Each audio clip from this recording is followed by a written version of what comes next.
Okay, so today we will talk about input tax credit.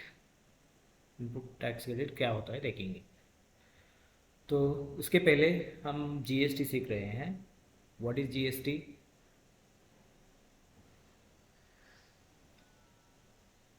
What is GST?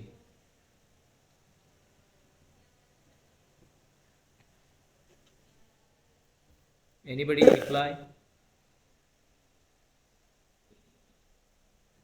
आज mood नहीं है reply का। Can you hear me all? GST goods and services. Good service taxes. Thank you. This is the goods and services tax. और ये जो GST है business के दो ट्रांजैक्शन पे लगता है। एक है परचेज, दूसरा है सेल्स। बोथ ट्रांजैक्शन पे जीएसटी कैलकुलेट होता है, लेकिन ये ट्रांजैक्शन इम्पॉर्टेंट होता है सेल्स वाला। सेल्स पे जो भी जीएसटी हो रहा है वो क्या करेगा? सेलर गवर्नमेंट को सबमिट करेगा। Very important. तो एक्चुअली में जो भी हो रहा है ट्रांजैक्शन, देखो ये सप्लायर है। जनरली हम मोबाइल का भी फ़ोन लेते हैं। देखो मोबाइल का अगर एग्जांपल लेते हैं तो मोबाइल बनाने के लिए रॉ मटेरियल चाहिए, ग्लास चाहिए, ग्लास, प्लास्टिक चाहिए, देन उसके लिए प्रोसेसर चाहिए, कैमरा चाहिए। ये सब रॉ मटेरियल है, रॉ मटेरियल। तो ये कौन लेगा? जो मैन्युफैक्चरर है, मैन्युफैक्चरर की फैक्ट्री है। फॉर एग्जांपल रेडमी लेते हैं, this is the company, Xiaomi company, उनकी फैक्ट्री है। तो ये बनाएंगे कहाँ से? ये जो रॉ मटेरियल पहले आएगा इसे मैन्युफैक्चर करेंगे। तो अभी क्या हो गया इन दोनों में? ये बिजनेस टू बी ट्रांजैक्शन है या बी टू सी ट्रांजैक्शन है? बोलो, बी टू बी या बी टू सी? सब B2B है। बी टू बी है, क्योंकि ये एक बिजनेस होगा, ये भी एक बिजनेस है, और इनको बिजनेस टू बिजनेस ट्रांजैक्शन बोलते हैं। तो अगर यहाँ पे ये अभी सेल कर रहा है, सेल, एंड ये परचेस कर रहा है रॉ मटेरियल, तो ये जो सेलर है ये क्या करेगा? गवर्नमेंट को इसका जीएसटी पे करेगा, जो भी अमाउंट हो रहा है वो। एवरी सेल्स पे जीएसटी होता है। अभी इसके लिए सेल्स है तो मेरे लिए ये जो रेडमी है इसके लिए परचेस है। मतलब जो हमारा सप्लायर होता है उसका जो सेल्स का जीएसटी है वही आपका परचेस का जीएसटी है। समझ में आ रहा है? ट्रांजैक्शन एक ही है ना, सिर्फ हमने दो नाम दिए। अगर हम सप्लायर को देखते हैं तो उसके लिए वो सेल्स का ट्रांजैक्शन, हमारे लिए अगर हम मैन्युफैक्चर है तो ये परचेस का ट्रांजैक्शन है। तो इस पर अगर जीएसटी हो रहा है 100 रुपीज़, तो सप्लायर के लिए ये 100 रुपीज़ है आउटपुट जीएसटी, और मैन्युफैक्चरर के लिए यही 100 रुपीज़ है इनपुट जीएसटी। समझ में आ रहा है? यानी issue with this? Yes no बोलो, क्योंकि ये कॉन्सेप्ट समझ में आनी चाहिए। यस सर, समझ आया। ठीक है। तो इसी तरह ये ट्रांजैक्शन होता रहता है। तो सबसे पहले रॉ मटेरियल यहाँ पे मैन्युफैक्चर किया गया, मैन्युफैक्चर ने मोबाइल बना दिया, फिर से आगे सेल किया डिस्ट्रीब्यूटर को। डिस्ट्रीब्यूटर ये होते हैं स्टेट लेवल पे, बहुत बड़े बड़े शॉप्स होते हैं। वो क्या करेंगे? डायरेक्ट फैक्ट्री से, फॉर एग्जांपल अब बड़े बड़े मॉल्स होते हैं, वो क्या करेंगे? डायरेक्ट फैक्ट्री से अपने मॉल तक परचेस करेंगे। तो यहाँ पे भी परचेस और सेल्स दोनों हो रहे हैं। अभी सेलर कौन हो गया? ये वाला, और परचेसर ये हो गया परचेस।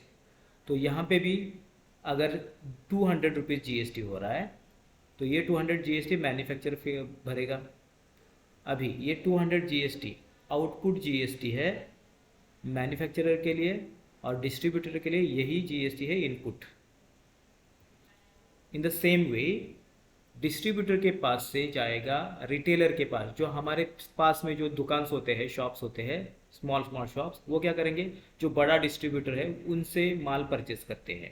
तो यहाँ पे भी सेल हो गया और परचेस भी हो गया, सेल और परचेस। समझ लो यहाँ पे 300 रुपीज़ जीएसटी हुआ है। तो ये जीएसटी आउटपुट जीएसटी किसके लिए? आउटपुट, आउटपुट किसके सर लिए? डिस्ट्रीब्यूटर, सर डिस्ट्रीब्यूटर के लिए। डिस्ट्रीब्यूटर के लिए। ठीक है। तो ये है डिस्ट्रीब्यूटर के लिए आउटपुट जीएसटी है 300 रुपीज़, एंड रिटेलर के लिए वही है इनपुट। क्योंकि इसका सेल्स ट्रांजैक्शन या हमारा परचेस का ट्रांजैक्शन होता है, दैट्स इट। अभी लास्ट शॉप में आप लोग गए, जैसे हम कस्टमर फ़ोन यूज़ करते हैं तो फ़ोन शॉप में चले गए, this is the customer, final customer, जो ये जो मोबाइल था अपने यूज़ के लिए कर रहा है। तो यहाँ पे भी सेल्स का एक ट्रांजैक्शन हो रहा है और एक परचेस का। यहाँ पे समझ लो 400 रुपीज़ GST हुआ था, क्योंकि प्राइस बढ़ता जाता है इसीलिए ये GST बढ़ रहा है। ठीक है, तो सेल्स ट्रांजैक्शन में राइट हियर रिटेलर के लिए ये है आउटपुट GST, कस्टमर के लिए है ये इनपुट GST। सेम अमाउंट है, दो पार्टी है इसलिए वो अलग अलग नाम है बस। अभी ये जो था, जस्ट गिव मी सेकेंड,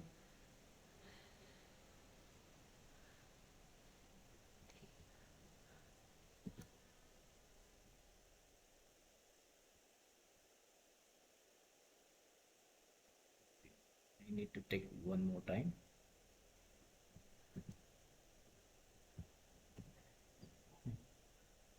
देखो यहाँ पे ये जो लास्ट वाला कस्टमर है, क्या इसका GST नंबर होता है? Do you have GST number?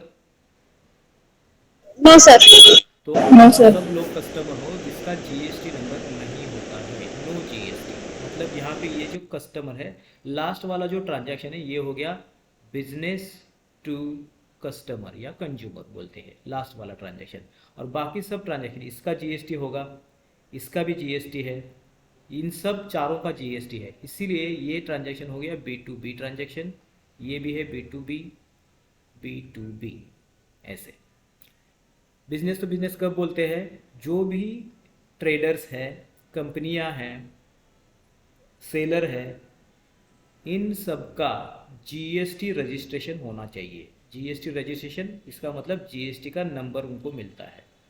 और अगर किसी दो पार्टी का GST नंबर है, इनमें कुछ ट्रांजैक्शन हो रहा है परचेस और सेल्स का, उसको बोलेंगे हम B2B ट्रांजैक्शन।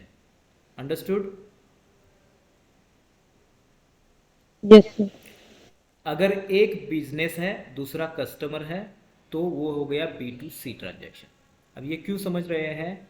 क्योंकि अगर बिजनेस टू बिजनेस ट्रांजैक्शन हो गया, अभी इन दोनों में बिजनेस टू बिजनेस ट्रांजैक्शन है, इन दोनों में B2B ट्रांजैक्शन है, तो अगर ऐसे होता है तो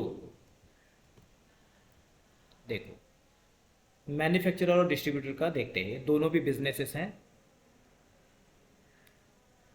ये भी बिजनेस, ये भी बिजनेस। अभी मैन्युफैक्चरर जब सेल करेगा, मैन्युफैक्चरर के लिए सेल है, डिस्ट्रीब्यूटर के लिए वही ट्रांजैक्शन परचेस का है। ये क्लियर है सबको? Yes, sir. Yes, sir. Okay. अभी ये जो सप्लायर है ये भी बिजनेस है, ये भी बिजनेस है, इसका सेल्स मैन्युफैक्चर के लिए परचेस है, परचेस।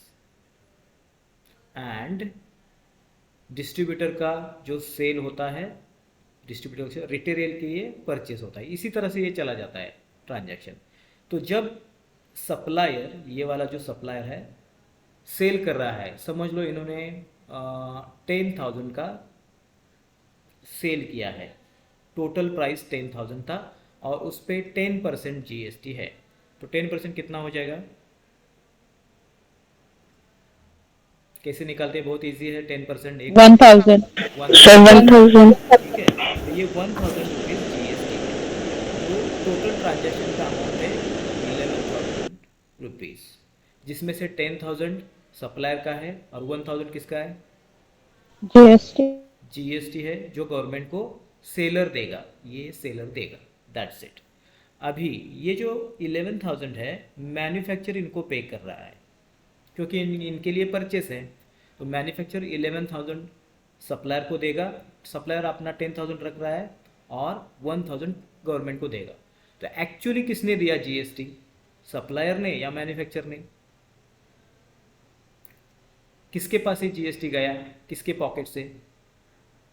Sir, manufacture. मैन्युफैक्चर, क्योंकि मैन्युफैक्चर यहाँ पे कस्टमर हो गया या परचेसर हो गया, जो भी परचेसर होता है उसके पॉकेट से जाता है GST। तो सप्लायर का तो कुछ नहीं गया, इसने सिर्फ जीएसटी कलेक्ट किया और गवर्नमेंट को दे दिया, तो रिस्पॉन्सिबिलिटी इसकी है कलेक्ट करने की, गवर्नमेंट को देने की, लेकिन पे तो करना पड़ता है परचेसर को। That's it. तो इस मामले में 1000 रुपीज़ जीएसटी मैन्युफैक्चर ने पे किया। अभी जो माल आ गया, रॉ मटेरियल इधर आ गया, उन्होंने बहुत अच्छे से मोबाइल बनाए और वो अभी सेल करेंगे।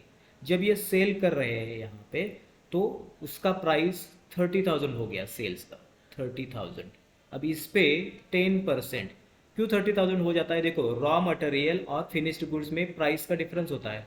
आप अगर दूध लोगे 30 रुपीज़ में मिल जाएगा, लेकिन पनीर लोगे तो प्राइस कितना बढ़ जाता है, 100, 120, उसी वेट का, मतलब फिनिश प्रोडक्ट का प्राइस ज़्यादा होता है। तो जीएसटी क्या होता है? वैल्यू एडिशन में होता है। वैल्यू एडिशन, अगर कोई प्रोडक्ट है 10 रुपये का, आपने बेचा 30 रुपीज़ में, तो ये 30 रुपीज़ में कितना एडिशन हुआ है?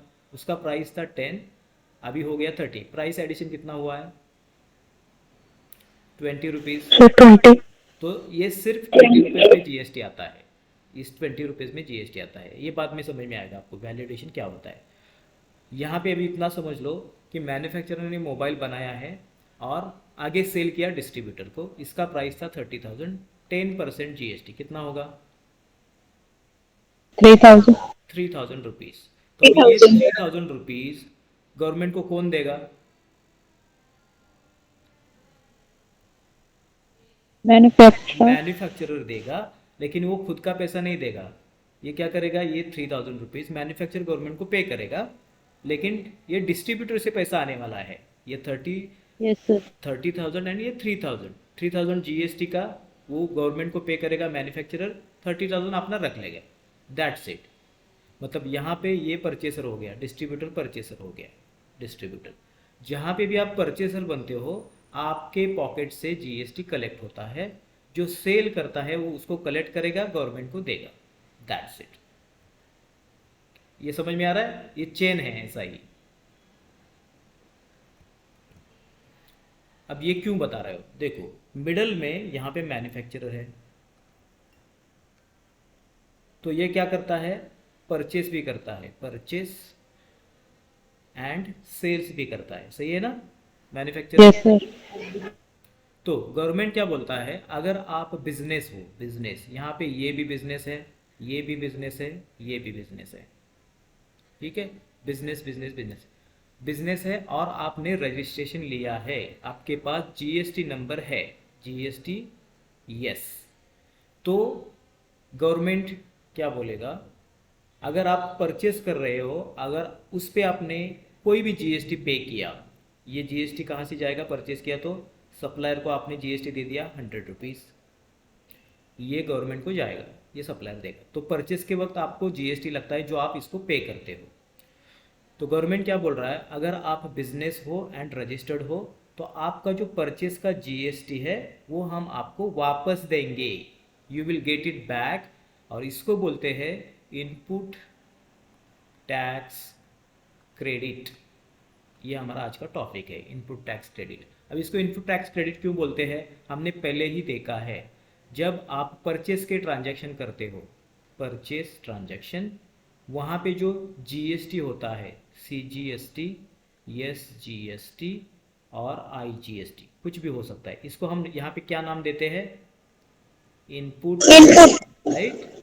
सो ये जो Yes, sir. इनपुट है, जब आप परचेस करते हो, वहाँ पे जो जीएसटी होता है उसको बोलते हैं इनपुट जीएसटी। तो ये जो आप इनपुट जीएसटी दे रहे हो, कितना भी हो, 1,000, 10,000, 2 लाख, 3 लाख, 10 लाख, जितना आप जीएसटी आप गवर्नमेंट को पे कर रहे हो, ये आपको वापस मिलेगा। और ये वापस मिलेगा मतलब this doesn't come in cash. आप पे करते तब कैश से पे करते हो, कैश या बैंक से आप ट्रांसफ़र कर देते हो। गवर्नमेंट जब इसको वापस देगा तो ये in the form of credit देगा, क्रेडिट। और इसीलिए यहाँ पे लिखा है input tax credit, input tax credit, क्योंकि वो क्रेडिट देता है। अभी ये कैसे समझ गए कि क्या है? क्या आप कभी मॉल में जाते हो, डी मार्ट या किसी सेंट्रल मॉल, कहीं पे भी जाते हो कभी? Yes, sir. तो जब आपने कपड़े आपने क्या किया, बहुत सारे शर्ट्स ये वो सब परचेस किया, इसका प्राइस हो गया 10K। तो ये स्टोर वाला क्या करता है, आपको एक वाउचर देता है, वाउचर ऐसे। अगर नेक्स्ट महीने में आपने 5,000 का परचेस किया तो आपको ये 2,000 का वाउचर मिल जाएगा, मतलब ये 2,000 आपसे कम हो जाएगी बिल में से। ये पता है आपको वाउचर्स होते हैं, बहुत जगह होते हैं वाउचर्स ऐसे। अगर आपने बहुत परचेस किया है तो एक पेज देगा वो ऐसे आपको। क्या वाउचर्स नहीं पता? देखते हैं। बिग बाजार वाउचर्स, हम जस्ट सर्चिंग। ये देखो इस तरह का ये वाउचर है, 5,000 गिफ्ट कार्ड। मतलब आपको वो 5,000 का एक पेज देंगे। नेक्स्ट टाइम जब आप जाओगे परचेस के, ये गिफ्ट कार्ड वहाँ उनको दिखाओ। ये दिखाया तो आपका अगर 10,000 बिल हुआ है, ये पेज उनको दे दो, 5,000 ऑटोमेटिकली कम हो जाएगा। ये देखो इस तरह से गिफ्ट वाउचर ₹100। कभी मिला है आपको या नहीं कहीं से गिफ्ट वाउचर? नहीं। ये No, क्यों sir. होता है गिफ्ट वाउचर? क्योंकि कस्टमर बार बार आए। अभी आप अगर उसको बता रहे हो तो आप नेक्स्ट टाइम आप अगर परचेस कर रहे हो हमारे से, तो वो कस्टमर वहाँ पे जाएगा, उनका सेल्स बढ़ने वाला है, तो इसीलिए ये करते हैं।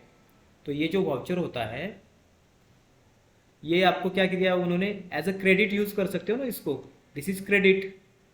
अब आपका बिल हो गया 7K और आपको वाउचर मिला था 2K का, तो ये जो आपको क्रेडिट मिला है उनसे लास्ट का ट्रांजैक्शन जो किया था उसके वजह से आपको 2K का उन्होंने एक वाउचर दे दिया। नेक्स्ट टाइम जब आप ट्रांजैक्शन करोगे तो ये 2K का पेज इनको दे दो। ये क्या करेंगे, 7,000 रुपीज़ जो बिल आपका हो गया उससे माइनस करेंगे 2K, और ये प्राइस आपको मिल जाएगी 5K। तो ये इसको बोलते हैं क्रेडिट। मतलब आगे के लिए परचेस करने के लिए आपको कुछ क्रेडिट देते हैं। Are you getting this? Yes, sir. हाँ, आप उन्होंने क्रेडिट दिया है मतलब आपको क्या उन्होंने 2,000 रुपये कैश में दिया है क्या, आपको कैश वापस दे दिया? No, sir. वापस नहीं नहीं सर। दिया है, उन्होंने सिर्फ वाउचर दिया है। अगर आप जाके परचेस करोगे तभी ये आप कट कर सकते हो। अगर आपने वो वाउचर अपने पास रखा, नेक्स्ट टाइम आप वहाँ पे नहीं गए तो आपको तो कैश नहीं मिलने वाला है। अगर आपको ये 2K यूज़ करने हैं तो आगे आपको ट्रांजैक्शन करना पड़ेगा, जाके परचेस करना पड़ेगा, तभी ये 2,000 माइनस हो जाएगा। इसीलिए इसको बोलते हैं credit. This is not cash, it is credit. एक ऐसा पॉइंट्स देते हैं, 2,000 पॉइंट्स, 4,000 पॉइंट्स आपको ले लो, जब आप नेक्स्ट टाइम आओगे तभी हम कट करने वाले, तो इसको बोलते हैं क्रेडिट। अभी मैं ये क्यों बता रहा हूँ, क्योंकि GST में इनपुट टैक्स क्रेडिट होता है। ये किनको मिलता है, ओनली दोज B2B ट्रांजैक्शन पे मिलता है। B2B ट्रांजैक्शन मतलब अभी देखते हैं B2B ट्रांजैक्शन, यहाँ पे कौन कौन से B2B ट्रांजैक्शन है। ये वाला ट्रांजैक्शन B2B है, ये B2B है, ये B2B है, लास्ट वाला तो B2C है। ठीक है, चलो तो अभी हम मैन्युफैक्चर जो मिडल में है, मैन्युफैक्चर इनका देखेंगे, क्योंकि ये परचेज भी करता है और सेल्स भी करता है। सेल्स, ये तो सिर्फ सेल्स करता है क्योंकि ये रॉ मटेरियल कर रहा है, यहाँ कहाँ से नहीं ले रहा है। ये भी डिस्ट्रीब्यूटर भी सेल्स और परचेज दोनों करता है। तो चलो मैन्युफैक्चर के देखेंगे। अगर आप एक फैक्ट्री है, आपको परचेज भी करना पड़ता है।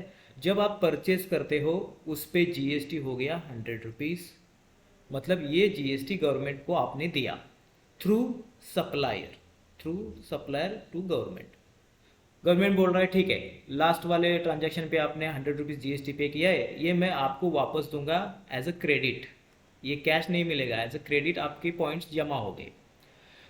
अब आप जब सेल कर रहे हो, मतलब मैन्युफैक्चर जब सेल करेगा, अगर उसका GST हो गया 200 रुपीज़, सेल्स पे ज़्यादा GST होता है। क्यों? क्यों बोलो? क्योंकि देखो, जब आप परचेस कर रहे हो कोई भी आइटम परचेस कर रहे हो, for example you are purchasing Xperia mobile phone, Xperia. जब आप परचेस करते हो तो इसका प्राइस होता है 5000 रुपीज़, और इस पे अगर जीएसटी 10% से कैलकुलेट किया, कितना हो जाएगा जीएसटी 10% से? 500, 500. क्योंकि ये प्राइस पे डिपेंडेंट है ना। जब आप सेल करोगे तो क्या आप ये एक्सपीरिया को 5000 में सेल करते हो? सेल करते हो 5000 में? No, sir. नहीं। अगर 5000 में सेल करो तो बिजनेस क्या करोगे, फिर आपको प्रॉफिट ही नहीं मिलेगा। जब आप सेल करोगे, इसका प्राइस हम रख रहे हैं अभी 10,000 रुपीज़। कर सकते हो, क्योंकि जो परचेस करते हैं ना, बहुत मतलब बहुत क्वांटिटी लेते हैं, 100,000। अगर इस तरह से आप फोन्स ले रहे हो तो उसका प्राइस बहुत कम हो जाता है। और हम नॉर्मल कस्टमर तो 100,000 लेके क्या करेंगे, वो तो यूज़ करने के लिए एक ही लेते हैं। इसीलिए जब परचेस करते हैं तब उनको बहुत कम प्राइस में मिल रहा है, 5000 का एक, तो 500 रुपये जीएसटी हो गया उस पर। और जब आप सेल कर रहे हो, ये मैन्युफैक्चरर जब सेल कर रहा है फिनिश्ड प्रोडक्ट, तो एक उन्होंने क्या किया, उसका 10,000 प्राइस कर दिया। अभी 10,000 पे 10% सेम जीएसटी कितना हो जाएगा? 1000.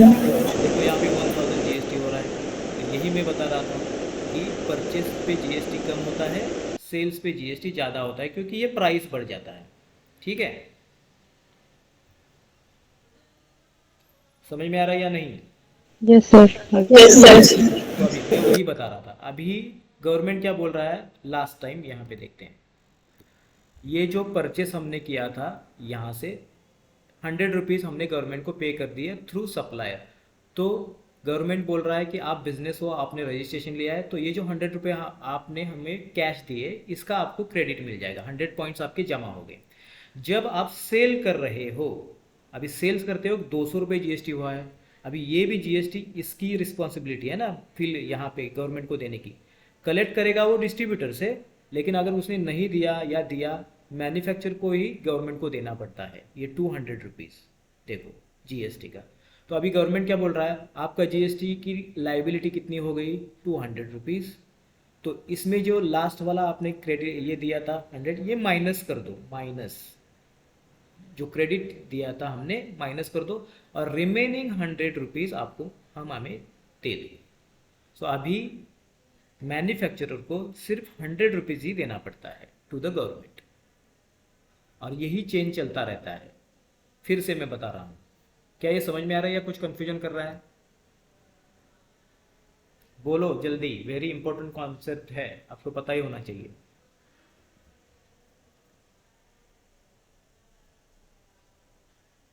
कुछ भी नहीं बोल रहे हैं। सेल्स, यहाँ पे ये भी सेल्स करता है, Sir, परचेस करता है। ये डिस्ट्रीब्यूटर सेल्स भी करता है और परचेस भी करता है। ये सेल्स और परचेस, ये भी परचेस करेगा। और ये सिर्फ पर कस्टमर क्या करता है, सिर्फ परचेस करता है, परचेस। देखें, अभी समझ लो, सप्लायर ने सेल किया मैन्युफैक्चरर को, यहाँ से यहाँ तक सेल हो गया, तो इसका जीएसटी हो गया था 100 रुपीज़। तो सप्लायर क्या करेगा, मैन्युफैक्चरर से 100 रुपीज़ लेगा, he will give it to government. Seller का काम हो गया, इसका ये सेलर है, इसका रिस्पॉन्सिबिलिटी क्या है, collect GST from purchaser, give it to government. ये भी हो गया। अगर मैन्युफैक्चरर भी इसको सेल करता है डिस्ट्रीब्यूटर को, इस पर अगर 200 रुपीज़ जीएसटी हो रहा है, तो ये 200 रुपीज़ डिस्ट्रीब्यूटर से कलेक्ट करो, मैन्युफैक्चरर गवर्नमेंट को देगा 200 रुपीज़। इसी तरह आगे चला गया रिटेलर तक, यहाँ पे हो गया जीएसटी 300 रुपीज़। रिटेलर से कलेक्ट करो, ये जीएसटी डिस्ट्रीब्यूटर देगा टू द गवर्नमेंट। अब रिटेलर यहाँ पे सेल किया, यहाँ पे जीएसटी हो गया 400 रुपीज़। कस्टमर से कलेक्ट करो, ये पैसा 400 रुपीज़ रिटेलर देगा गवर्नमेंट को। ये नॉर्मल प्रोसेस है, इसको बोलते हैं फॉरवर्ड चार्ज मैकेनिज्म। कल हमने देखा था, जो सेलर है वो कलेक्ट करेगा और गवर्नमेंट को देगा। तो इधर ये तो समझ में आ गया अभी? Yes, sir.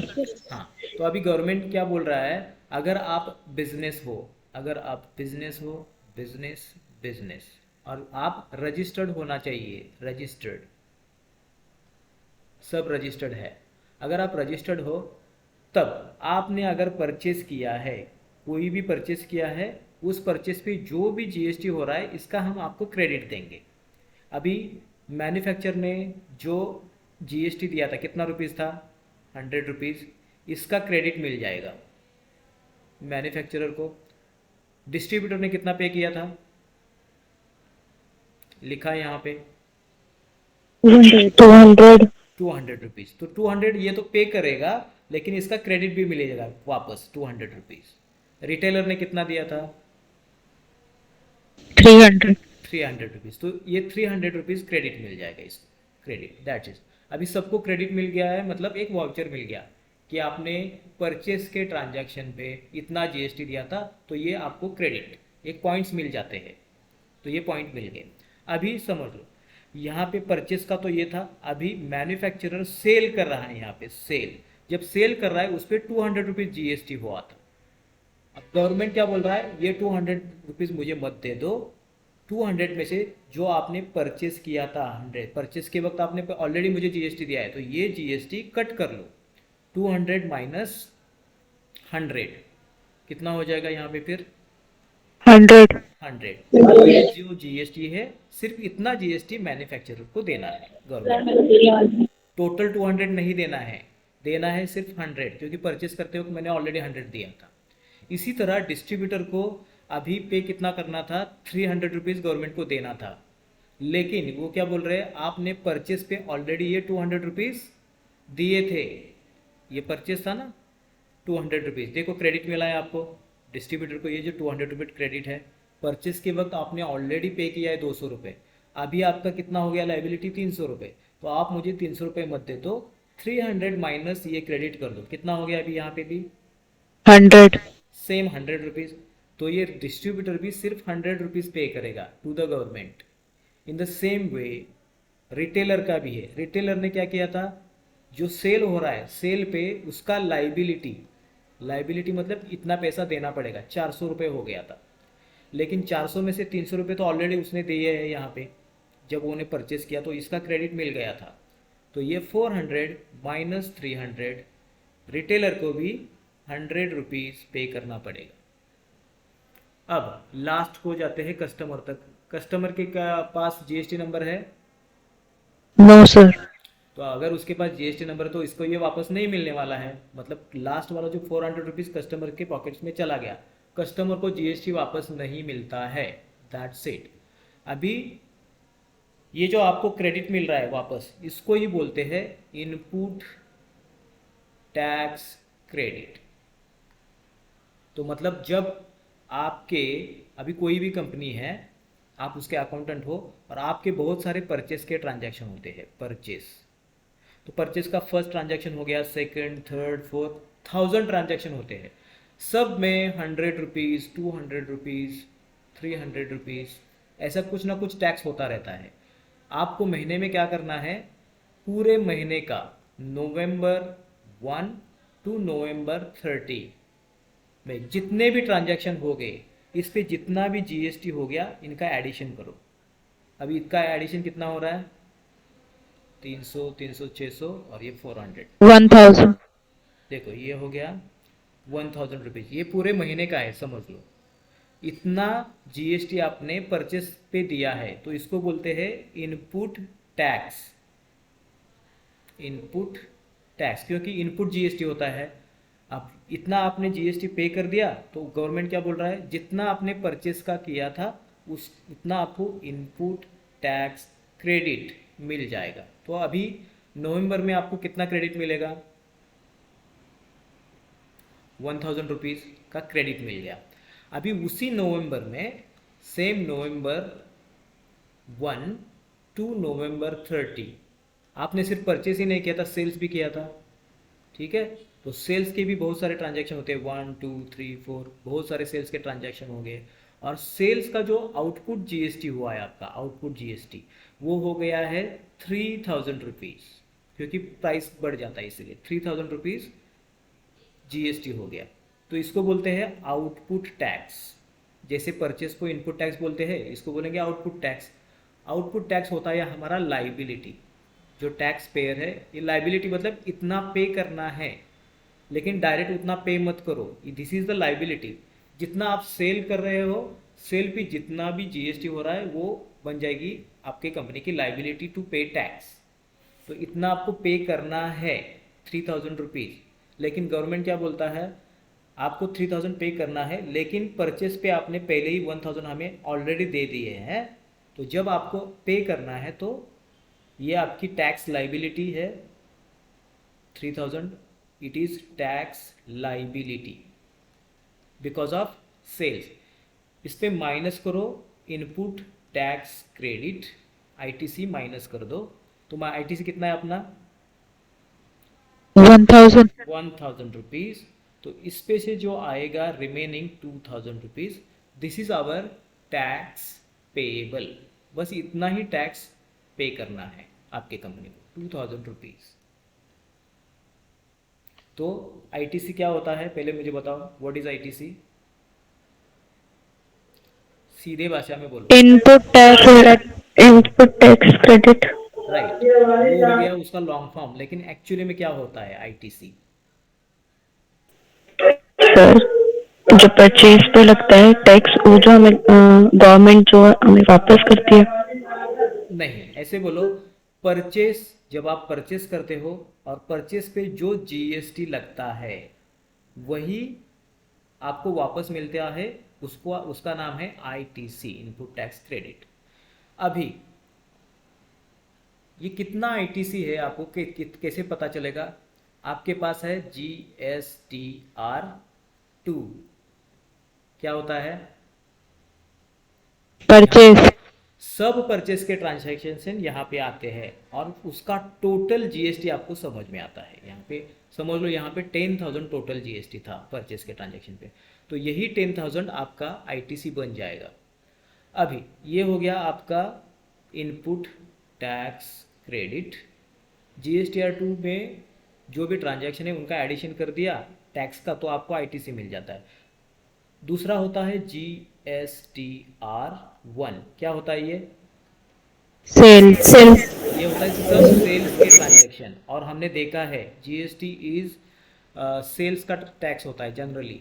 तो सेल्स के वक्त जितने भी ट्रांजैक्शन आपने किए थे GSTR1 में आ गए। GSTR1 में जो भी ट्रांजैक्शन थे उसका टैक्स हो रहा है 20,000 रुपीज़। टैक्स होता है 20,000 रुपीज़। तो GSTR1 आपको बताता है टैक्स लाइबिलिटी। ये GSTR1 आपको बताता है टैक्स लाइबिलिटी, और GSTR2 आपको बताता है आईटीसी, इनपुट टैक्स क्रेडिट कितना मिलेगा। और जब आप हर महीने के 10 तारीख तक या 20 तारीख तक आप तो गवर्नमेंट को पैसा देना होता है, उसको बोलेंगे हम टैक्स पेएबल। आपको कितना टैक्स पे करना पड़ेगा, टैक्स पेएबल। तो इसका बन जाएगा ये formula, tax payable is equal to tax liability minus input tax credit. ऐसे इनपुट टैक्स क्रेडिट। तो मेरा टैक्स लाइबिलिटी बन गया था GSTR1 में 20K माइनस 10K आईटीसी मिल गया। तो कितना हो गया अभी टैक्स पेएबल हमें? 10K. 10K। That's it. आपको सिर्फ इतना ही पे करना पड़ेगा दिसंबर में। और एक सिनेरियो ले लेते हैं। हमने परचेस किया था, देखो नवंबर महीने में परचेस किया था और उस पर जीएसटी हो गया 10K। ठीक है, तो ये आपका आईटीसी बन जाएगा, इनपुट टैक्स क्रेडिट। नवंबर में आपने सेल भी किया है और सेल पे भी जीएसटी उतना ही हुआ है 10K। ये हो गया टैक्स लाइबिलिटी। तो आपको अभी कितना पैसा पे करना पड़ेगा गवर्नमेंट को?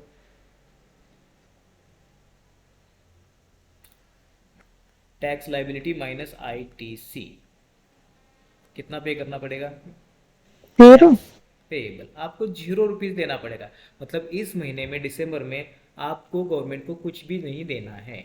जो 10K आपकी लाइबिलिटी बनी थी ऑलरेडी आपने परचेस के वक्त ऑलरेडी गवर्नमेंट को दिया है, तो गवर्नमेंट बोल रहा है ये माइनस कर दो, कुछ बाकी है तभी मुझे देना है, दैट्स इट। तो ये 0 आपको देना पड़ेगा। लेकिन इसके लिए GSTR 1 और GSTR 2 दोनों रिपोर्ट आपको गवर्नमेंट को सबमिट करने होंगे, तभी ये ऑटोमेटिक कैलकुलेशन हो जाता है। ये कैलकुलेशन आपको भी करने की ज़रूरत नहीं है, ये ऑटोमेटिक gst.go.in पे, जहाँ पे गवर्नमेंट का साइट है, ये ऑटो कैलकुलेशन होता है जब आप ये GSTR 1 एंड 2 मैच करते हो। तो इनपुट टैक्स क्रेडिट समझ में आ गया अभी? Yes sir. हम्म। तो ये इनपुट टैक्स क्रेडिट कैलकुलेट करने के लिए if you go to GST, इसके फॉर्मेट है gst.go.in पे जाएंगे। अगर कोई कंप्यूटर पे है तो इस साइट पे अभी भी जा सकता है, gst.go.in पे। और इधर आने के बाद ये जो डाउनलोड्स का ऑप्शन है, डाउनलोड्स देखो, ऑफलाइन टूल्स, इसमें आपको दिख रहा है GSTR 3B और ऊपर दिख रहा है ये रिटर्न्स ऑफलाइन टूल। इस पर अगर आपने क्लिक कर दिया तो एक पेज ओपन हो जाता है। इसमें डाउनलोड का ऑप्शन है, देखो डाउनलोड कर दिया तो डाउनलोड हो जाता है। मैंने ऑलरेडी डाउनलोड किया है, देखो डाउनलोड कर दिया मैंने, प्रोसीड। ये देखो GST ऑफलाइन टूल आ गया। मुझे और एक चाहिए, I am going back to downloads, offline tools में GSTR 3B, इसको क्लिक कर दिया, अभी डाउनलोड, प्रोसीड। देखो दोनों डाउनलोड हो गए। अभी मुझे चेक करना है तो I am opening this show in a folder. ये देखो GST ऑफलाइन टूल है, GST ऑफलाइन टूल 2 बार हो गया है क्योंकि मैंने ऑलरेडी किया था, तो मैं एक फोल्डर डिलीट कर रहा हूँ, दिस डिलीट, GSTR 3B ये भी डिलीट कर दिया।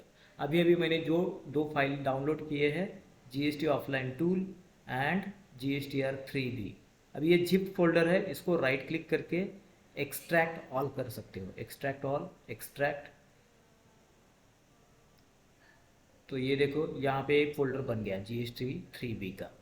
और ये GST ऑफलाइन टूल को भी एक्सट्रैक्ट करते हैं, right click, extract all, extract. ये देखो GST ऑफलाइन टूल आ गया, इसको क्लोज कर रहा हूँ, सेम फोल्डर यहाँ भी मिल गया मुझे। तो जब मैं GST ऑफलाइन टूल में जाता हूँ, GST ऑफलाइन टूल, सी GSTR 1 है, GSTR 2 है, ये नॉर्मल एक्सेल के फाइल है। अगर आप इसको ओपन करोगे एक्सेल में, इस तरह से ये ओपन हो जाता है, एनेबल एडिटिंग। तो इसका GSTR 1 का जो फर्स्ट पेज होता है, ये सब इंफॉर्मेशन है, help instructions, you can see right here, help instruction, first sheet excel है।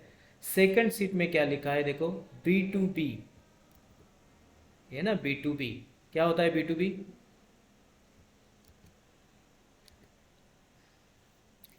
B2B ट्रांजैक्शन देखे थे तुमने,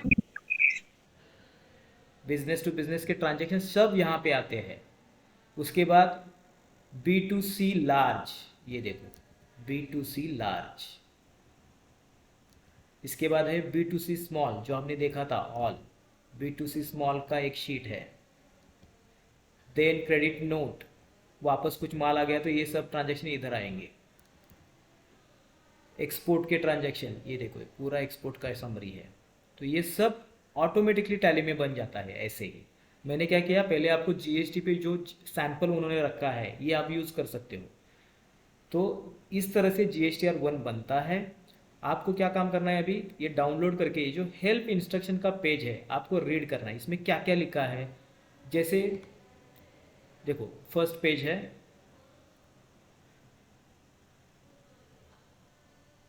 इन डिटेल सब कुछ लिखा होता है। ये देखो GST में क्या क्या होगा, ये देखो B2B शीट है, ये B2B शीट है, इसमें क्या क्या है, GST number of recipient, B2B में चले जाएंगे और ये देखो GST नंबर ऑफ रेसिपिएंट, उसका जैसे GST नंबर। कल हमने जब कोई सन्ड्री क्रेडिटर का अकाउंट किया था या सन्ड्री डेटर का अकाउंट, तब उसका हम GST नंबर वहाँ पे रख देते, तो ये GST नंबर इधर आता है, GST नंबर ऑफ रेसिपिएंट।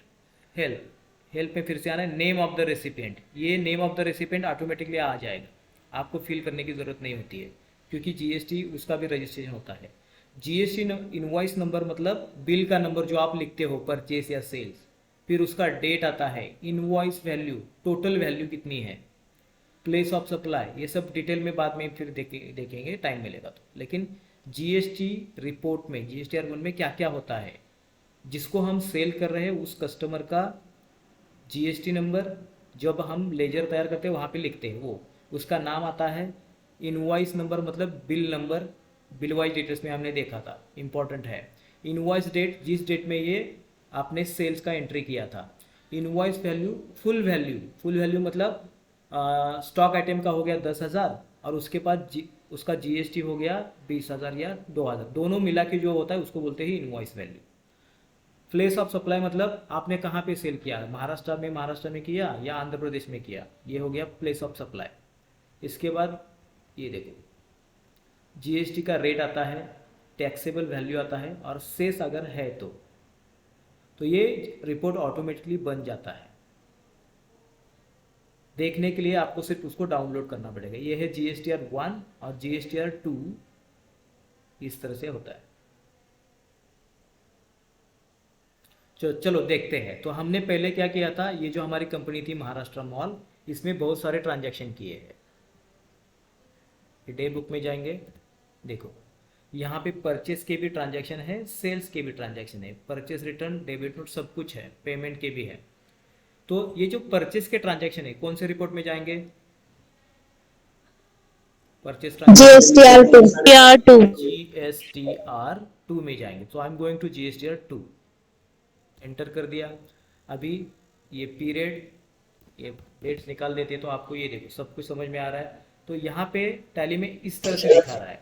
अगर हम इसको एक्सपोर्ट करते हैं एक्सेल में, तो एक्सपोर्ट इट, ये देखो यहाँ पे एक ऑप्शन है एक्सपोर्ट का।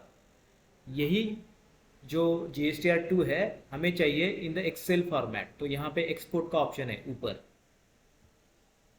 सो I am just clicking on export, e return click करना है। देखो फाइल फॉर्मेट एक्सेल में चाहिए तो एक्सेल ले लो। कहाँ पे सेव करना है इसको बता सकता हूँ, तो मैं I am saving it into, select from drive, documents में जाने दो इसको, डॉक्यूमेंट्स, एंटर। ये हो गया GSTR2, एंटर कर दिया। Reconcile status will be marked as new, ठीक है, सेंड। देखो एक्सपोर्टिंग टू एक्सेल, जो भी GSTR2 बना था तो एक्सेल बन जाएगा इसका। ये सब शीट्स के नाम आ रहे हैं, देखो ओपन हो गया। तो हमारा जो GSTR2 है ये आ गया। यहाँ पे बहुत सारे शीट्स है। फर्स्ट शीट में देखो B2B में जो भी ट्रांजैक्शन थे इसमें आ जाएंगे। अच्छा ये B2B का फर्स्ट, B2U, IMP, अच्छा ये सिर्फ IMPS का एक दिखा रहा है यहाँ पे। ये देखो परचेस का ट्रांजैक्शन आ गया है 39,000 का, इनपुट सर्विसेज। बाकी के जो भी ट्रांजैक्शन थे यहाँ पे आने चाहिए थे, लेकिन कुछ टेक्निकल इश्यू होगा। बिजनेस टू बिजनेस के जो भी ट्रांजैक्शन यहाँ पे है, ये वाले B2B इनवॉइसेस, अच्छा ये सोनी कॉर्पोरेशन का एक ही है, ये ट्रांजैक्शन इस शीट में यहाँ पे आना चाहिए था। इसमें क्या क्या आएगा, सप्लायर का नंबर, मतलब सोनी कॉर्पोरेशन का GST नंबर, फिर इनवॉइस नंबर, इनवॉइस की डेट, वैल्यू, इनवॉइस की वैल्यू क्या है यहाँ पे, देखो टैक्सेबल अमाउंट है 60,000, उस पर है टैक्स अमाउंट 10,800। तो ये सब कुछ यहाँ पे मेंशन होता है, इनवॉइस वैल्यू, उस पर होने वाला टैक्सेबल वैल्यू, और उस पर जो टैक्स हुआ है इंटीग्रेटेड टैक्स, और CGST GST यहाँ पे आ जाता है। वन मोर थिंग आप देखो यहाँ पे, ये परचेस का है तो परचेस में जितना GST आपको पे किया था 10,800, वही आपको दिखा रहा है यहाँ पे, टोटल ITC अवेलेबल, जितना आप पे करोगे उतना आपको ITC मिल जाएगा। अगर परचेस रिटर्न हो गया तो उतना भी वापस भी लेंगे वो, इस तरह से। मतलब परचेस का जो भी GST है वही आपका इनपुट टैक्स क्रेडिट होता है। जब आप पे करोगे तो ये ITC जो है 60,560 रुपीज़, इसको आपको माइनस करना है। तो ये था परचेस का रिपोर्ट। अब जो सेल्स के ट्रांजैक्शन है, सेल्स, इसका रिपोर्ट कहाँ पे होता है, विच रिपोर्ट, GSTR1 GSTR1 एंटर कर देते हैं, पीरियड स्पेस स्पेस। देखो ये सब GSTR1 है। तो ये जो इनवॉइस अमाउंट है, टैक्स अमाउंट यहाँ पे हो गया है 20,71,000 रुपीज़। ये टैक्स अमाउंट, ये तुम्हारी है टैक्स लाइबिलिटी। इतना आपको पे करना होगा, लेकिन करना नहीं है आपको। पहले क्या करना है, 20,20 में से माइनस करना है किसको, इनपुट टैक्स क्रेडिट को। तो पहले इसको भी एक्सपोर्ट कर लेते हैं, देखते हैं आ रहा है क्या सही से। रिटर्न स्प्रेडशीट, यहाँ पे नहीं, I want it in documents.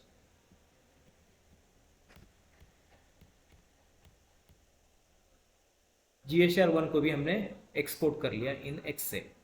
तो चेक करते हैं B2B में क्या ये आता है, will see. Help instruction first page है।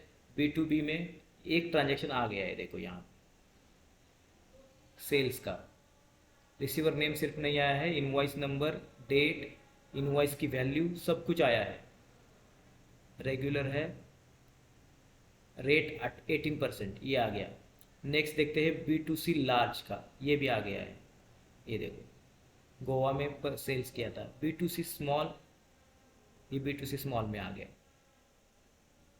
इसके बाद कुछ क्रेडिट नोट हुआ है तो क्रेडिट नोट का अमाउंट, एक्सपोर्ट कुछ किया तो एक्सपोर्ट का amount, everything comes directly. HSN number भी आते हैं। तो इस तरह से ये GSTR1 ऑटोमेटिकली बन जाता है। तो GSTR1 आपको क्या दिखाता है, your liability, GSTR2 input tax credit. अभी इसको माइनस करके आपको पे करना होता है। अब GSTR1 एंड GSTR को जो भी माइनस करना है, इसका रिपोर्ट है गो टू GSTR3B। GSTR ये है ना 3 वाला, तो I am just directly going here.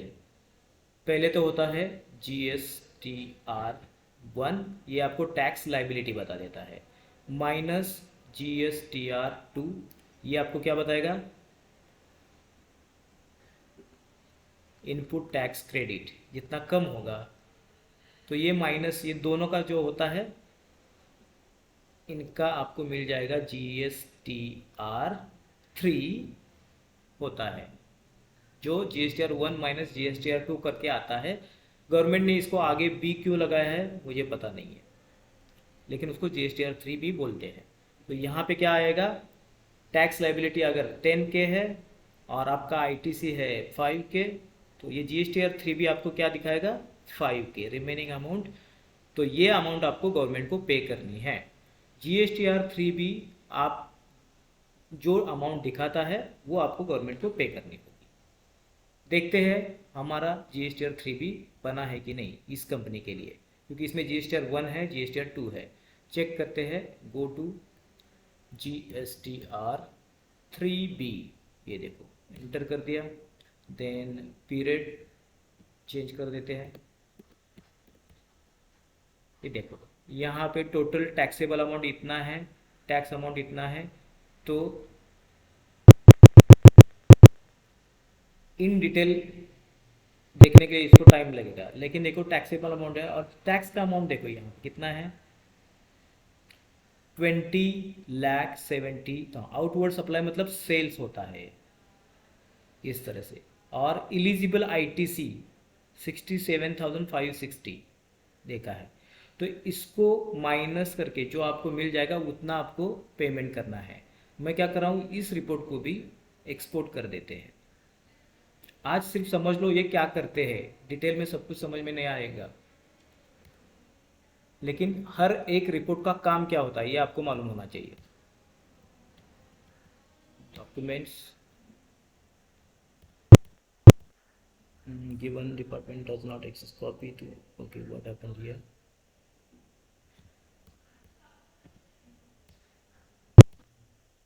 just to Excel utility given by department does not exist, copy the Excel utility and export local location। अच्छा ये नहीं हो रहा है, लेकिन ये रिपोर्ट कैसे होता है हम देख लेंगे।